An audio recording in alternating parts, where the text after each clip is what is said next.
প্রার্থীর নাম হচ্ছে নুনু ধর। বললাম নুনু ধর নির্বাচনে দাঁড়াইছে পত্রিকায় হেডলাইন নুনু খারাইছে। এইটা দেখা তো নুনু সেই খেপে গেল, পত্রিকা অফিসে ফোন দিয়ে সেই গালাগালি। পরের দিন হেডলাইন নুনু গরম হয়েছে। এইবার যে নুনু যে দাঁড়াইছে, ওর দলের সিনিয়র নেতা যে রানিং ভাইস চেয়ারম্যান, সে কিছুই জানে না।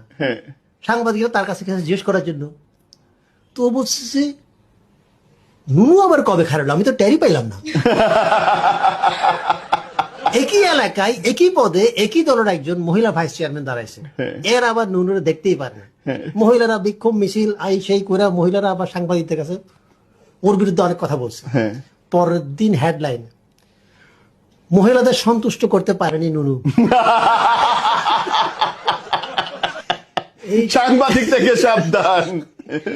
এইটা দেখে তো মহিলার কাছে খেপা খেপা। সাংবাদিকদের দেখেন এটা কি করলেন, দলের মধ্যে গ্রুপিং লাগাই দিলেন, তার সাথে তো আমার ব্যক্তিগত কোনো রেশারেশি নাই। না, হেডলাইন চেঞ্জ করেন। কি পরের দিন হেডলাইন নুনুতে সন্তুষ্ট মহিলা, মহিলা চেয়ারম্যান ভাই প্রার্থী নুনুতে সন্তুষ্ট। এখন দেখা গেছে কি এটা লিয়ে আরেক গ্যাঞ্জাম লেগে গেছে। দেখা গেছে দুজনের মধ্যে যে গ্রুপিং চলতেছে, দলের থেকে একটা বড় নেতাকে পাঠানো হয়েছে এই ঝামেলা মিটমাট করার জন্য। যে আসছে তার নাম হচ্ছে কালীধর।